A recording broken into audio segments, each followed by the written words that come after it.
Day 20.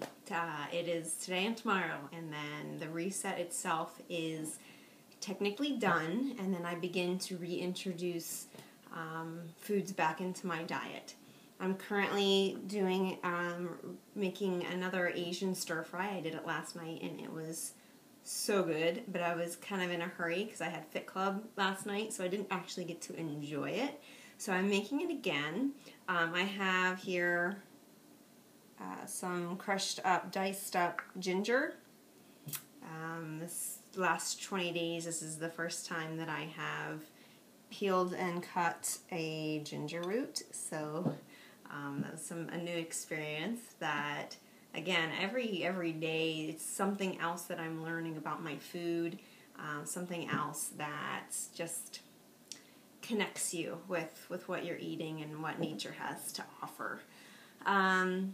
So 2 days, I would say my hardest days out of the past 20 would have been probably days 17 and 18. That would have been Saturday and Sunday. Saturday I went grocery shopping later in the evening, and I had to get out of there. I'm craving salty things, so to help with that, I've been adding a little bit more Himalayan salt to my food, as well as to my water to maybe hopefully take away some of that craving. I've also previously, in weeks 1 and 2 especially, I was doing it for my snack, an apple with almond butter, because you were allowed a few almonds, so I did the almond butter instead because it's just pure almonds, and not even a tablespoon, I don't think, and I wasn't craving that salt. So something that I have been battling those couple of days anyways. Today I feel fantastic. I've been, when I wake up in the morning, there's, again, none of this, I'm still tired, I didn't get enough sleep. No, I feel rested. I've had a very, very good night of sleep, and I feel rested and ready to go and ready to just see what the day has to offer. So good with sleep, good with waking up in the morning. And week 3 to the food, I have not enjoyed quite as much. I have been substituting quite a few things, repeating some of the meals that I really have liked, and I ran out of a food, I think you pronounce it Jicama, the J silence, Jicama. I ran out. It was gone. It's done, and it called for that food pretty substantially.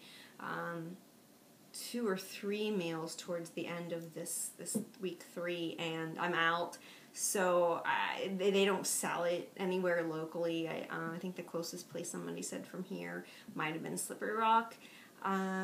Wasn't driving 50 miles for one piece of food, so I've just been adjusting and doing other things instead. But I have grown to really enjoy that root, the jicama. Very much have enjoyed. Somebody on Facebook mentioned that they liked it with lemon and pepper, so I would cut it up, I'd sprinkle some of that on and throw it in my salad, and it was very good. So day 1, I was kind of like, ugh. After that, though, you just grow accustomed to it. You like it. Your taste buds have now, I really feel, have changed, and I think that at the end of tomorrow, this doesn't end. This is kind of a new way of eating, a new way of looking at food, and it would be just a process to now begin to bring this into my family and what they're eating, because a lot of times I was just cooking for myself, but slowly bringing some of this into just our regular meals with the vegetables and the grains, changing up some of the grains, adding some more of the beans, and not doing quite so much of the red meat, as well as not quite so much of the dairy, and absolutely, trying to move away from the processed foods as well. So it's been good. It's been really good.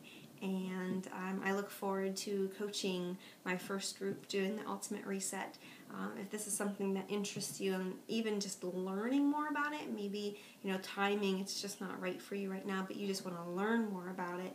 I am offering, phone calls, either in group sessions or one-on-one sessions of phone calls to kind of talk through it, as well as if it is something that you want to commit to and kind of pinpoint a date around it of when it kind of meets your schedule.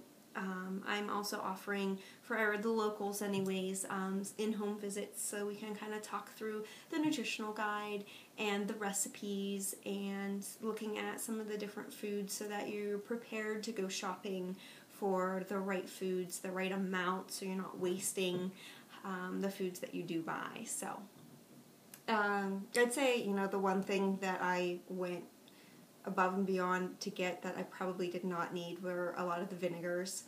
The red wine vinegar, the apple cider vinegar, the, I don't know, there's a whole list of them, and I honestly didn't like the salad dressings. I'm not a vinegar person, and I thought, okay, this too will just kind of grow on me. It never really did. Some people love, the olive oil and the vinegar mix, and if so, then those are right up your alley.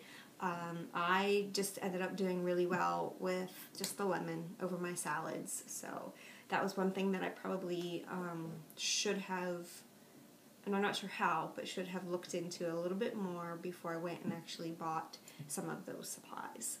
Otherwise, I have tried and ate everything that has been on the menu, except for these last couple of days because I ran out of the particular food that it was calling for. So, all right, but let me know if it's something that does interest you, A, just to learn more about it, or B, you're actually wanting to not only learn about it, but also see if this is something that is right for you.